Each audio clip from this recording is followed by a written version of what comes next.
Yeah, hello dear friends. Um, and I want to welcome you to another one of my video blogs. And today I want to talk about hearing from God, how to hear from God. And I'm going to be using myself and my experiences as a case study in order that it would inspire you to be able to hear from God. Now, there are different ways by which people can hear from God. Some people are able to hear from God directly, as if God was talking to them in their ears. Some are able to hear from God through dreams. Some are able to hear from God through nature. Some through their pastors. Some through plants. Uh, uh, Different means. The most important thing for you to do, which I'm going to reiterate later on, is that you must always keep a journal of any of the experiences you have, so that you'll be able to have a pattern to know this is the way God talks to you. So I'm going to be citing myself as an example so that it inspires you. Now, I'm going to give a brief history about myself and how I got to this point why I am talking to you guys like this. As you guys know, my name is Samuel. I like to call myself the roving messenger because I get doses of inspiration from God to be able to relate these messages to you. Now, my background is more like I was born into a noble family. My dad is a medical doctor, my mom a nurse, and being the first of their union, I was groomed right from an early age to become a medical doctor. But right from an early age, I used to have a lot of spiritual experiences. Some of them look like out-of-body experiences that I used to have. I could see myself leaving my body. I used to see myself leaving my body to give messages to people. I used to feel the light of God around me, all around me, guiding me, and all that stuff. And when I was young, I thought it was normal. You know, I never took it as anything. Sometimes I told my parents that they were just like, pray for me and stuff like that.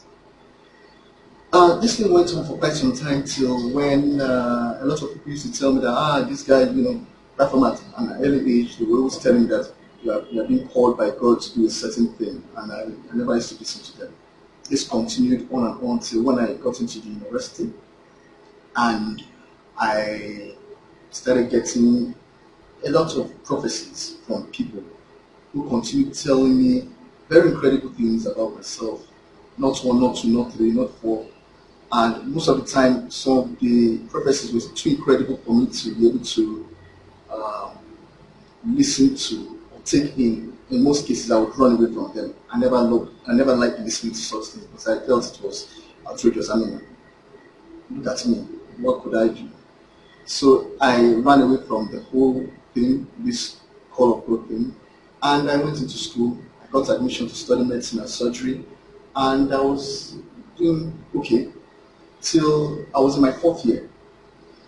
And when I got to my fourth year, certain things happened in my hometown, Warri, where there was an ethnic communal clash between two tribes, my tribe, the Shekiris and the Ijos, and that caused a lot of problems, which led to my dad, our income dipped and a lot of things happened. It really affected my schooling, and I had to drop out of medical school.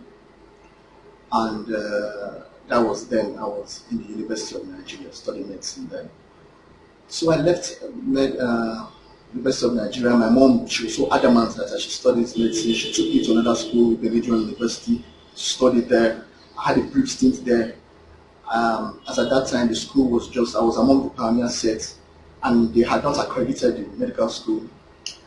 So I just had a cursory look at the whole thing. I knew that it's going to take some time, and I decided to leave the school.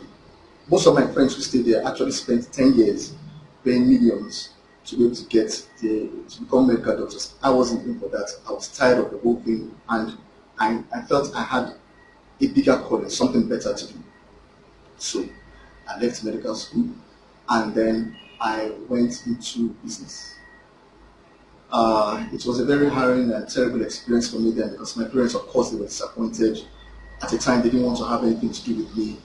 My girlfriend then, who's now my wife, she helped me keep my sanity then. And I was able to somehow two and two together, and I was able to register a business.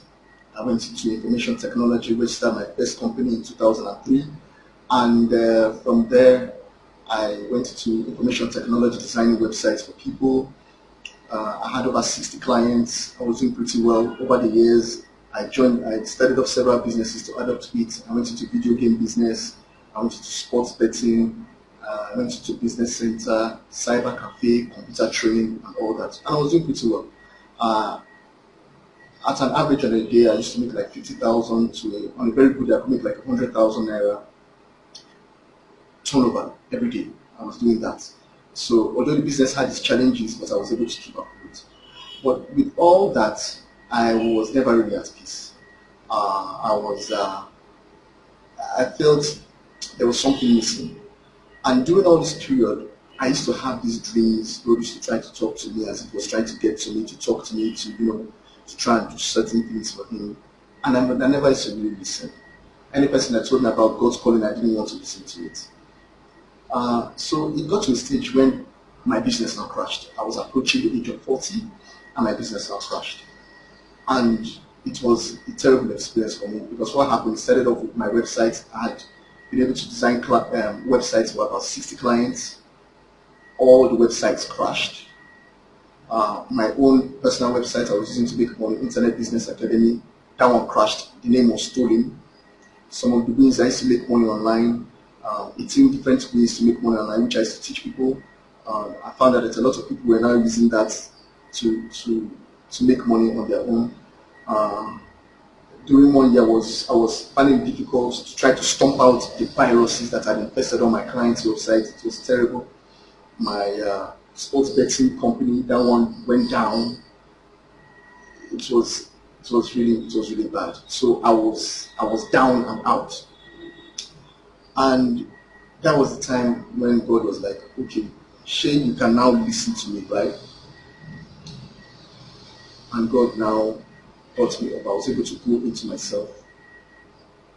And during the period of my desperation, because I used to pride myself as somebody who could get water out of stone. I was that good. I knew that anything I entered into, I used to get something out of it. But in this time, there was nothing I was doing that was working. All my clients, I lost all my clients. Some people, they were giving money. I wasn't able to make anything out of it. And during all this period, I was in desperate need for God. And I found God. And through dreams, through inspiration, through a lot of things, God talked to me and told me that finally, you're not able to listen to me. And that was when I realized that God actually called me. Because I had to take a look at all my notes, all the journals I had made over the years, and I was able to trace a pattern and able to understand that God had really called me to be able to do His work, but I was not listening. And it had to take my business crashing to be able to listen to God. Now, what is the moral of the story? The moral is this: God, every person has a talent in him, and God has a way of wanting to talk to you. He will talk to you in several ways.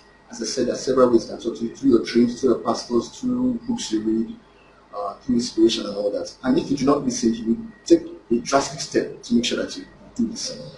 So that was what happened to me. So in my own case, it was a bittersweet experience, and I thank God that I've been able to come into my calling, and I'm going to be sharing lots more experiences with you guys from the doses of inspiration I keep on getting from God. And if you notice, some of my videos are very, very controversial. Some of the things I say are very controversial. They're not like the normal thing here in church. Because over the years, I've been able to, I'm coming from my background and my experiences, I've been able to synthesize all my experiences to come out with something. And God has a way of talking to me. I'm going to be sharing with you something very important that happened to me a while ago about courage and hearing from God. And I'm going to be delving more on how you too can hear from God. It's really pretty easy. All you need to do is to keep a journal, and all your dreams, put it in there. Any of the experiences you have, put it in there, and you see God has made a pattern for you. for you to be taught. Thank you very much. Stay blessed.